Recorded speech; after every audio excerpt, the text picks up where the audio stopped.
சோறு அரிசி, கேழ்வரகு, கோதுமை எல்லாம் ஒரு போதை. அனுமதிக்கப்பட்ட போதை அப்படின்னு சொல்லலாம். அதே நேரத்தில் அதில் கட்டுப்பாடு இருக்குது. ஒரு மாதத்தில் ஒரு 4 நாள் தான் சாப்பிடணும்.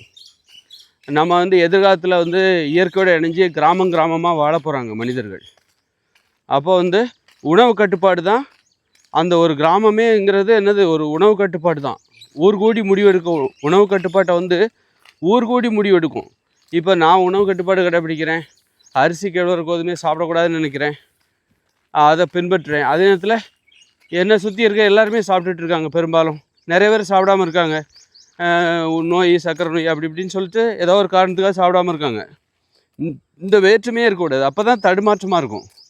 நமக்கு ஒரு உணவு கட்டுப்பாடை கடைப்பிடிக்கிறது கஷ்டமாக இருக்கும். அதனால் இப்போ ஒரு வீட்டில் ஒருத்தர் நான்வெஜ் சாப்பிட்றாரு, மற்ற எல்லாருமே வெஜிடேரியன் சாப்பிட்றாரு அப்படின்னா அந்த வீட்டில் எப்படி சிரமமாக இருக்கும்ல. எல்லாருமே ஒரே மாதிரியான உணவு முறை இருக்கணும்.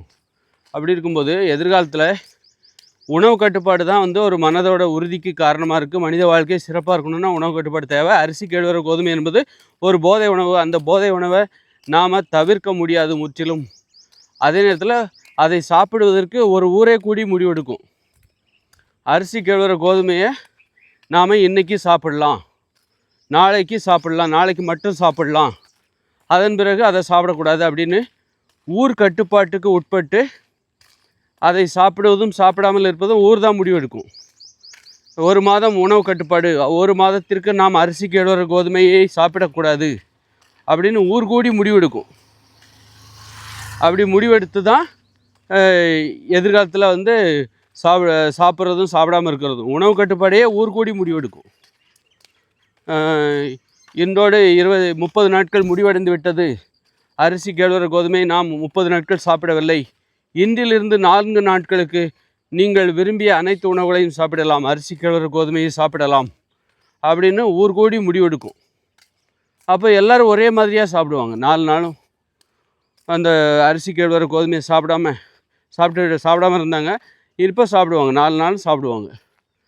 அப்புறம் இத்தோடு முடித்து கொள்ளுங்கள். இந்த 4 நாட்கள் நீங்கள் அரிசி, கேழ்வரகு, கோதுமையை நன்றாக சாப்பிட்டீர்கள், சமைத்து விரும்பிய அனைத்து உணவுகளையும் சாப்பிட்டீர்கள், இத்துடன் நிறுத்தி கொள்ளுங்கள். இன்றிலிருந்து உணவு கட்டுப்பாடு ஆரம்பிக்கிறது 30 நாட்களுக்கு அப்படின்னு ஊர்கூடி முடிவெடுப்பாங்க. அதுபோல் கடுமையான வெள்ளப்பெருக்கு ஏற்பட்டிருக்கிறது, புயல் மழை வந்திருக்கிறது, அல்லது வரப்போகிறது, வெள்ளக்காடாக மாறப்போகிறது, நமக்கு மிகவும் குழந்தை எல்லாரையும் பத்திரமா பார்த்துக்குங்க. இந்த நேரத்தில் நீங்கள் என்ன சாப்பிட்ணும் அப்படின்னா, இந்த நேரத்தில் நீங்கள் அரிசி, கேழ்வரகு, கோதுமையை சாப்பிடுவதற்கு உங்களுக்கு அனுமதி.